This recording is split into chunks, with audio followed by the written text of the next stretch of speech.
Bang bounce, old school can't be painted down. Bad chicks, they from down south. Hey, what you want? Yeah.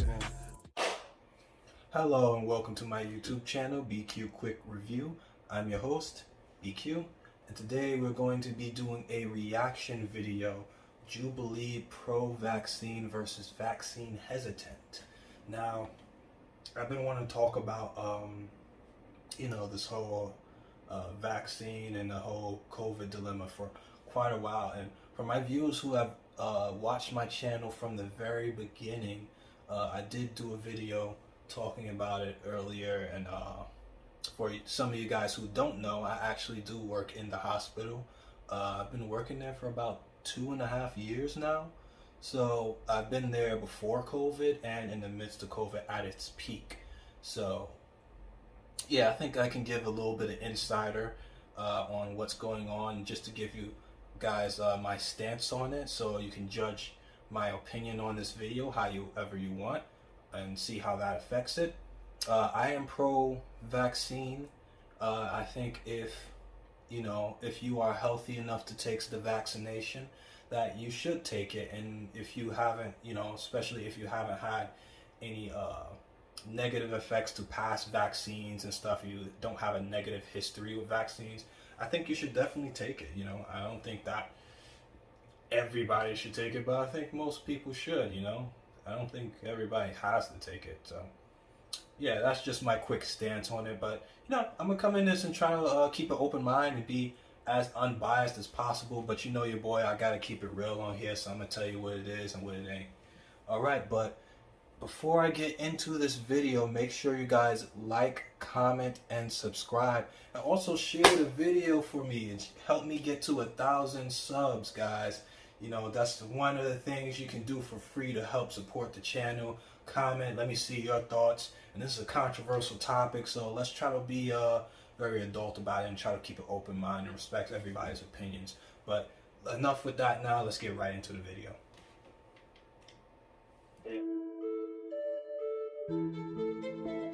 Over the past year, I've been integrally involved in treating COVID-19 patients in the ICU, as I'm a critical care physician. I'd never seen a disease like this in my 20 years of experience. Why am I skeptical? Well, there's been a lot of misinformation. This COVID thing has been very political. I'm not anti-vaccination. I'm just more skeptical about the COVID vaccination. I feel like... Just one thing I want to say is, I understand. I'm not that ignorant to not understand people's gripes with the vaccine and everything. If I didn't work in the hospital, I probably would be on the other side of vaccine hesitant, because when the vaccines were coming out, I was very hesitant. I was like, I'm not taking that shit. Fuck that. Just to keep it a buck with y'all. But my mindset had changed after I seen a lot of things going on and in the hospital. And also I just came down to the thought, which made me think about it, it's like, it wasn't about me. It was just like, if, let's say, if somebody, one of my loved ones or one of my friends got the virus because I didn't protect myself and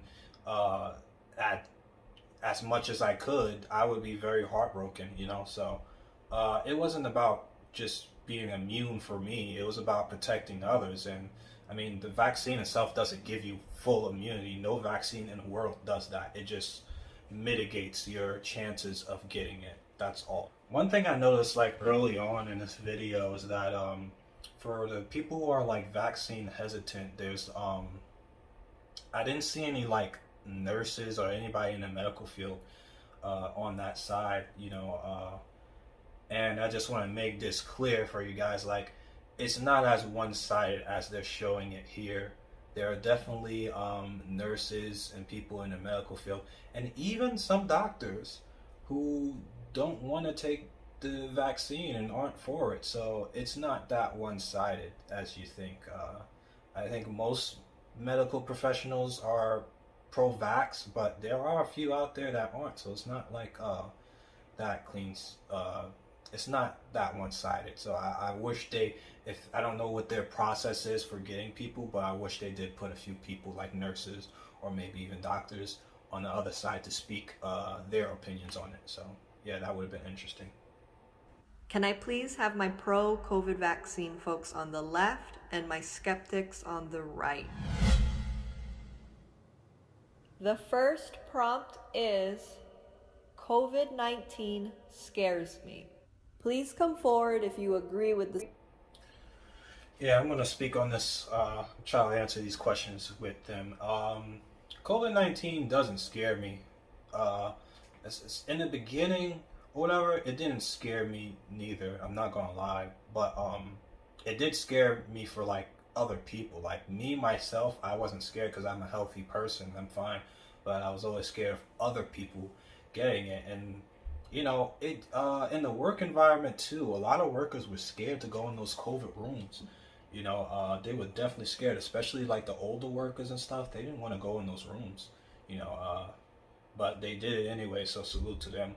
But yeah, COVID-19, yeah, I can understand why people would be scared. But if I was scared, it was for a different way. Statement.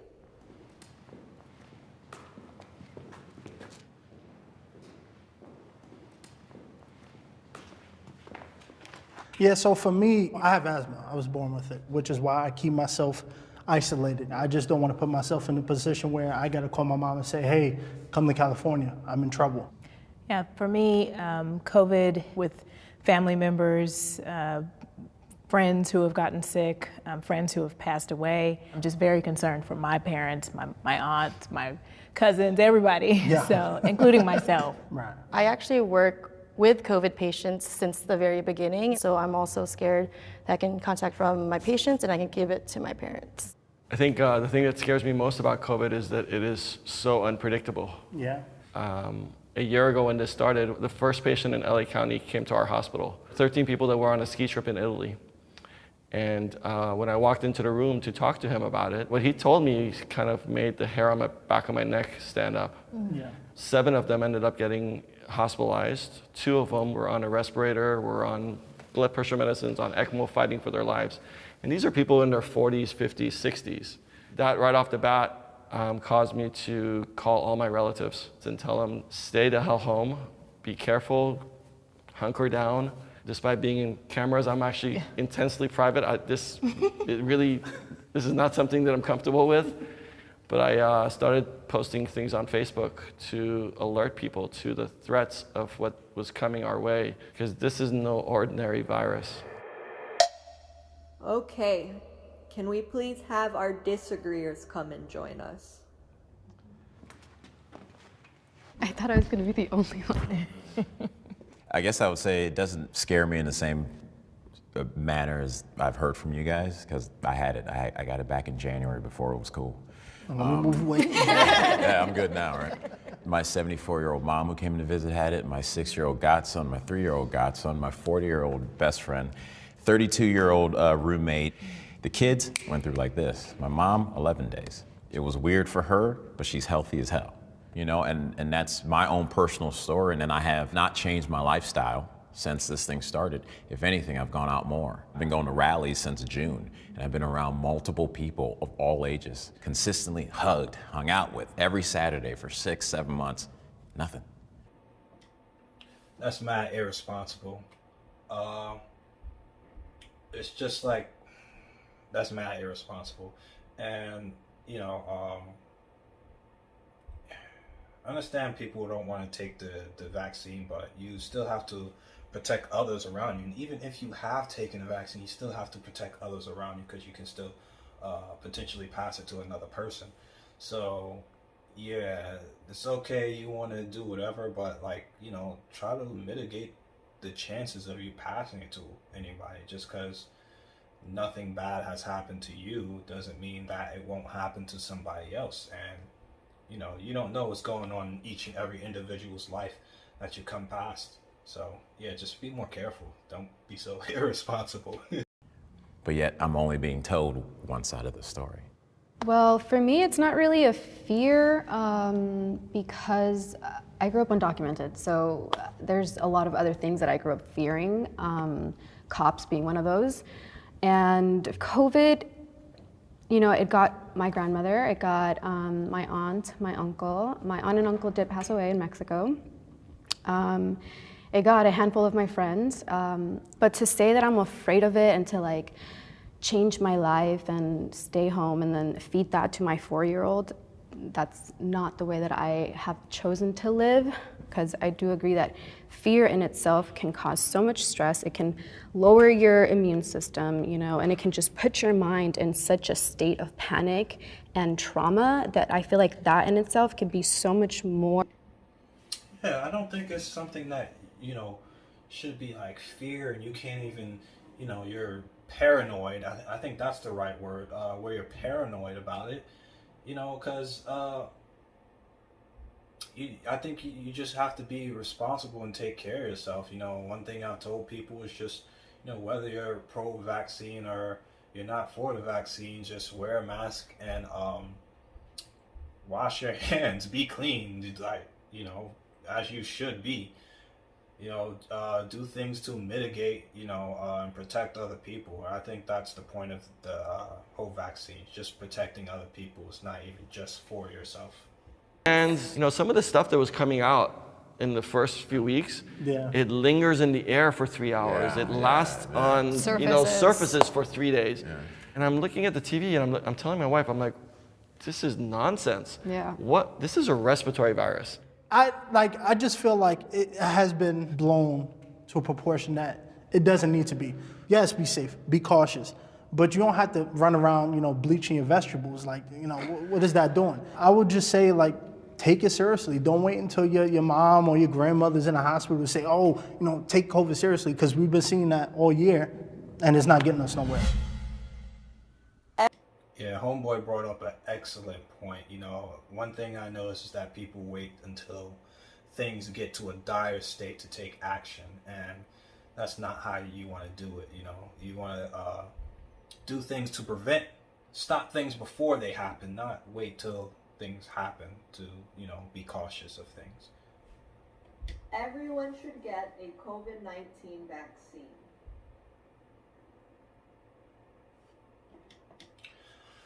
As I stated in the beginning of the video, I'm glad they asked this question. No, I don't think everybody should get it. Like I said, I think if you have a bad history with vaccines, then you should not get it. If you think that, if you've talked with your doctor and you think that this thing is really going to be harmful for you, then I don't think you should get it. But, that's not a majority of people. I think put those people aside, most people should take the vaccine. Everyone doesn't have to take it, because it's, it's one of those things with even, measles and stuff and all different types of things that were big viruses that were, threatening people's lives is not really a big thing anymore because of vaccines. And it's because the majority of people take the vaccine. And I always hear this argument where it's like, oh, but it's not 100% gonna cure me, so why do I take it? Almost everybody has taken some sort of vaccine, and it's not 100%. No vaccine is 100%. It's only to mitigate your chances and give your immune system a way to fight the viruses off. Once they strengthen your immune system, the vaccine is done. It's not like it just stays in your body forever. The only purpose of it is to strengthen your immune system. Okay, come forward if you disagree. Shot the moon. I don't think everybody should get it, because people who are allergic to vaccines obviously shouldn't get the vaccine, but I feel like I can see how much COVID can affect family members, and I see, like, my grandma actually passed away with COVID. She was in a nursing home. That's how she got it. I feel like herd immunity, I think it could give us back to normal life. Mm-hmm. Yeah, I think getting a vaccine is incredibly individual choice. Right. So we all have our own medical history. We all have our own medical experiences, how we reacted to vaccines. That being said, I don't think at this point we're going to eradicate COVID-19 with a vaccine. But that doesn't mean that vaccine is not critically important. And the people who should be getting it, they should get the vaccine. I myself did get the vaccine. Yeah, I agree. I don't think it's a one size fits all because again, everyone's body is so different that what might work for you might kill me and vice versa. And so for me, I feel like that's not a risk that I'm willing to take. I actually developed allergies due to vaccines as a kid, and I would break out in hives. It would last, anywhere between 3 days to like 2 weeks. And the doctors throughout like 20 years of my life could never figure it out. It definitely does something to you mentally when you go into an ER and you're in this desperate need for help, and they would just kind of look at me and go like, okay, well, we'll just give you Benadryl and you can go home. It wasn't until I became an adult. I worked for several families as a babysitter, and they all happened to be physicians. And some of them talked to me about vaccine injuries. It clicked, because the second that I started making my own medical decisions, that's when all of the side effects just kind of went away. The one thing I would ask you though, Erica, is because you have had family members that died. Yeah. So you would trust getting the disease versus the vaccine? The vaccine scares you that much that you would rather get the... Like, let's say if you had COVID, like I would feel so much more comfortable shaking your hand and getting COVID through you and build the antibodies for it than I would to trust the vaccine. I remember the last episode I had, I was in my closet, and this is when I knew it was really bad because my thoughts were getting really dark to where But I can understand like people like her fear for it, because she's actually had negative reactions to past vaccines. And of course that's going to make you hesitant to want to take it. So yeah, like I completely understand why someone like her wouldn't want to take the vaccine. So like I said, it's not for everybody. But if you are healthy enough to take it, I think you should. Visualize myself cutting off each hive. So would I risk going back there again for this with this vaccine? I just wouldn't. I think again, with your experience of having the vaccines, it totally makes sense. But my recommendation would be, please don't get it naturally. Do everything you can to even prevent yourself from getting it. And the one thing that you guys haven't seen, unfortunately, I think Jacqueline and I have seen it, the death that comes with COVID, it's not a romantic death. It's not noble. It's a miserable, gruesome death. And all you can do, not for hours, but for days and weeks, is to sit there and tell every single person that comes into your room, help me, I can't breathe, for weeks and weeks. This virus pushes you so far beyond your limit that you give up. You give up on the one thing that I can't give you medication for. Right. Hope. You give up hope. Yeah, I can definitely relate to what he's saying, and even though I'm not like in the medical department like him, I do go into a lot of those rooms. I go into every single one of those rooms, and one thing that is hard for me to do is ignore people. I always like to talk to people, respond to people and stuff, but it's hard to ignore somebody asking for help and you can't do nothing about it. So, I definitely can understand where he's coming from with that. And yeah, it was during that time, it was really crazy. It was like a freaking movie scene. Like people on a loudspeaker, you hear people dying like every minute. I'm not even joking, like every minute. I'm sure you guys seen the news and stuff, and the trucks filled with dead bodies and stuff. Those stories were true. They weren't capping about that. Like, it was definitely like a lot of people were dying, like back to back to back, and the staff was definitely overwhelmed in all departments. So yeah, he's definitely, I know what he's talking about with that. And your soul gives up the will to live, the will to fight. And I think that's the hardest part to explain to people, that yes, you guys are young, but the problem is this virus needs you to spread. Mm-hmm. And when it spreads, it lands on someone named Daniel, who at 59 loses his life and doesn't get to attend his daughter's wedding, doesn't get to walk her down the aisle. It lands on someone, Evaristo, who's a 61-year-old guy, healthy. His only problem was he went to work at Whole Foods and he checked people's temperature. And when he finally died, his thigh was the size of my wrist. No matter what I did, I couldn't stop it. I couldn't help him. And I've had patients where they had it and, they're like, well, I had it, it wasn't bad. And they went to see their relative. And their relative ends up, on life support. So I think that's why it's so important to get vaccinated is it's not for yourself. It's for the people that you don't know, but you're going to come into contact with, and you're going to help this virus spread. But isn't that under the assumption that the vaccination itself somehow stops you from getting COVID, and that's not true?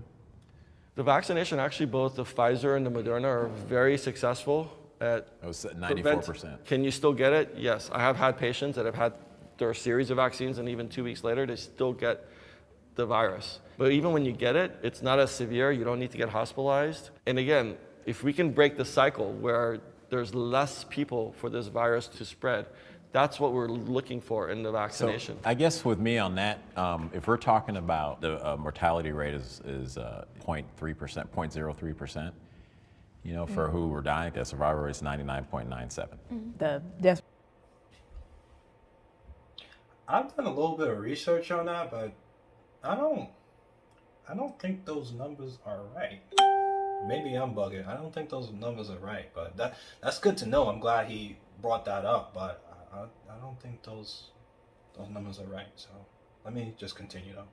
Death rate is higher at that point. It's 1 to 2% actually, the death rate. 1 to 2%? So if the survival rate is 99.97, how is the death rate? Not 99.97. Case fatality rates are about, in states, is about 1%. Yeah. I didn't think it was even a percentage point. What doesn't add up is to take that foreign entity that has so many other things that can affect my body in a negative way that I don't need to put in myself, for what I'm looking at is the percentage of those that when they do get it, this is who may go. So I see COVID patients every day at work. Surviving is different from thriving. I see patients all the time that can't even breathe on their own. The rest of their life, they have to be on oxygen. Sure, they didn't die, but now they can't walk up the stairs without feeling shortness of breath. How many is that? It's about 30%, and those are not even hospitalized patients. So even people who had mild illness, they develop long haulers. 30%? Yeah, up to 30%. I saw all the different age ranges in my house, and nobody has it. Did he just scoff at 30% of the population having negative effects to COVID? He was just like, he just heard all of that and was just like, fuck them 30% of people. Like, yo, what's that dude's name? Saika? Yo, this nigga was like, fuck them 30% of people. Wow, that's fucked up, but I gotta see what this dude gonna say. That's funny. Well, it's not funny, but it's just funny that he was like, his reaction of that. Like, 30% of people? That's a lot of people. I don't think that's something to scoff at. Anything after. Affects people in different ways. Exactly. Yeah. And it's not to take away like, man, that's terrible. But what it can do adversely to me and to others, it's gonna be impossible to approach it from your perspective because I'm not seeing those patients, right? All the things you guys are saying, I don't believe is false at all. That's your experience. Right. But I also know, it's like I told you, I'm going out week in and week out, seeing those old people for 6-7 months, and we're laughing, partying, dancing together consistently. I can't just shut that off and go, well, the Times said this, and then CNN said this, and only the people in the front lines right when those are dying said this, so that means that's the only truth. I mean, you can hear the frustration. It's just a lot of political nonsense going on. They're not telling us what the vaccine is made out of. They're not telling us the side effects. I've heard this argument too, that we don't know what's in the vaccine, we don't know the side effects. There's literally, you can go on, there's plenty of websites that shows you the vaccine, the ingredients of each vaccine, and the side effects of each vaccine. When I took the vaccine, actually, they give you a packet that shows you the side effects you could be feeling after taking the shot. So, yeah, that's not true. The ingredients are out there. We're hearing about it on Twitter. People, sitting in bed, can't get out because they got their body hurt. So for me, it's just like, what is the line about? And Jubilee mad petty for that. I just seen at the bottom of the screen they put the vaccines in the description for the ingredients. So I peeped that, Jubilee. You mad petty for that. The political agenda about? It makes you not trust. Yeah, no, I hear you. You know? I hear you. And I think what's always attracted me to medicine, you have to make your decisions based on facts. Not fear, not speculation, not political agendas. But the truth of it was, when this started in March, a lot of my friends started asking me because they said, oh, there's going to be a vaccine. And I'm like, there's going to be a vaccine? It's going to take at least 2 years. Yep. The earliest that we had developed a vaccine before was 4 years. But then in the summertime, it actually went through phase 1 and phase 2. And then it went into started getting phase 3. And the reason why it was actually able to get done within a year period is because, one, they cut all the red tape, because there's a lot of bureaucracy. But then there was also a tremendous amount of collaboration between countries. So I posted when I got my vaccine in December. And some of my friends called me and they're like, you said it wasn't going to be available. And you said also, when it becomes available, you're going to wait 3 to 6 months to get it. What made you change your mind? I said, listen, over this past year, I have seen what this virus can do to people. The reason why you don't know the side effects is because it is a not fully FDA approved vaccination, right? You're putting your faith into something because you know and have trusted a variety of other vaccinations over the course of the years. And you know and you trust the steps and the stages that these different companies went through in order to eliminate a virus that is running rampant over the world. I think one of the things that really hasn't been publicized is the quote-unquote side effects. The vaccine, the Pfizer and the Moderna, are 2 shots. So the first shot is just to get your immune system kind of used to it, and the second shot is a booster. So the symptoms that you get, the headache, the body aches, the low-grade fever, that's actually not a side effect. That's your immune system working, and they go away. I understand that you had a horrible response and it was much more severe, but for the vast majority of people, we've already vaccinated over 100 million people across the globe. So I think if there was anything more serious, it would have come out. Well, then I'm sure everyone's seen videos, and there are people who are saying, I'm a nurse, I did this, now the side of their face is flat, or they're shaking all day. When you see and you look up and you're online and that information, that stuff gets censored and taken off YouTube, taken off Instagram, taken off Facebook. Like it raises that. If you look at like Tuskegee experiment, they sat there and shot up a bunch of black men with tuberculosis or with syphilis. Sorry, they didn't say anything, and they've been doing this consistently. We can talk about like smallpox blankets, right? And it's like we've seen what they've done, and then when you see people get censored for having a different opinion on this stuff over the last 10 months, it makes it that much harder that when they say take the vaccination, I'll be damned to listen to them. I'm not saying you're a liar. I'm not saying you're a liar. I'm not saying you're a liar. But I'm like, you're also saying the same thing. The same people who I've seen show us get. You're saying they're a liar. Like, come on, stop capping. You can't say what you're saying in one line is contradicting the other. Like, you're saying they're liars. Stop it. Shot on TV like it's a sport. Right. Like, what is that doing to the psyche of our country? It's still coming from these people or from a group that you go, you don't have confidence in them. You know? And I think that's the biggest issue, is the lack of transparency and trust, right? I don't think they're doing it anymore, but remember they came out and it was like, oh, we'll pay people $1,500 to take the vaccine. But isn't this the same government that every time we need a stimulus check, they can't come up with a deal, but they're willing to pay for it? Again, it just looks fishy. It smells fishy. They're not telling us anything. Can I ask you a question? So let's say everybody got the vaccine. What happens? Do we just go back to work, go back to the gyms, go back to school? Like, unless the vaccine works 100%, if we all take it, I mean, what happens? Like, do we go back to normal? Do we still got to wear the face mask and social distance? Well, to continue to wear masks, because there are people that aren't going to be vaccinated. And there are people that are going to continue to spread COVID-19 because that's just what viruses do, they spread, and we're not going back to normal. We're going to go to some new variation. We're going to have our own variant of normalcy, and we're creating those things right now as we do the process and opening back up. I know that my district is planning to do soft open. You still have to be aware, though, that these kids, they don't have a vaccine, so, my students are coming back into the classroom. Are they going to be passing it to each other? Because guess what? A lot of them have had COVID over this break. You asked a really good. Okay. Yeah, this is a really interesting video. I think that there are good points on both sides. I'm going to end it right here. And if you guys want to watch the full video, I'll put a link to it in the description. Like I said from the beginning, I do wish they would have had some healthcare professionals on the hesitant side. But either way, they did still bring up some good points. The woman who had her, I forgot her name, who had her hair dyed, she brought up from a stance of where I've taken vaccines before and they've affected me in a negative way, so I don't feel like I should take them. And that's a very good point. For those people, I don't think they should take them, and I don't think it's healthy for everybody to take them. And I think the guy in the middle, it looked like he was just trying to learn and just gather information about it. I don't think he was like too much against it or for it. I think he kind of gave me like a thing where he was like right in the middle, which is understandable. And I feel like I would have, if not, I would have definitely been on that side. And then you have Saeka, I hope I'm not butchering his name.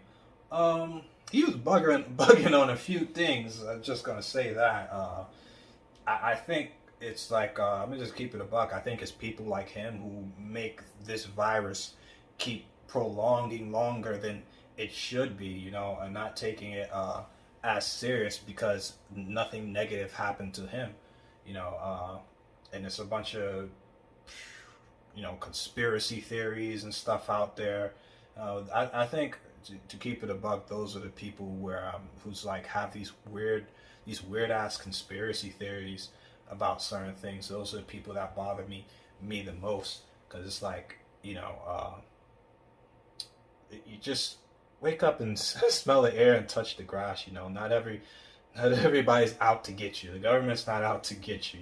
The government has a lot to lose from this virus than to gain from it. I think they're trying their best to get rid of it.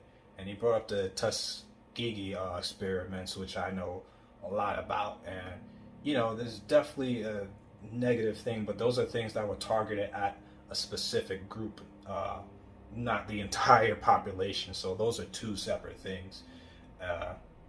But yeah, nonetheless, I'm glad to see his point of view.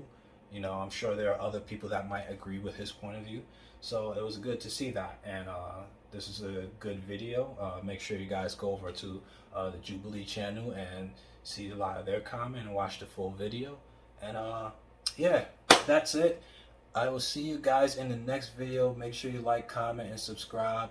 And I gotta say that cliche bullshit every time.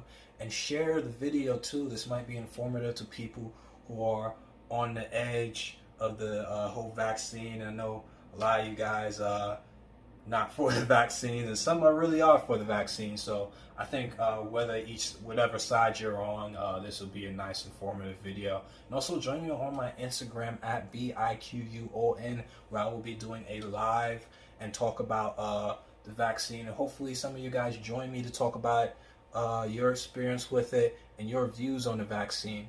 And thank you guys for watching BQ Quick Review. Now we do. Pick up the pieces and patches, I gotta be, cause the edges are jagged. I do not call my piece lessons with real beef, they be squeezing them ratchets. You not the same person that you on internet, I've been smelling some catfish. Don't condone violence, cause we move in silence, you know that they got it like Metal Gear Solid. Pick up the pieces and patches, I gotta be, cause the edges are jagged. I do not call my piece lessons with real beef, they be squeezing them ratchets. You not the same person that you on internet, I've been smelling some catfish. Don't condone violence, cause we move in silence, you know that they got it like Metal Gear Solid.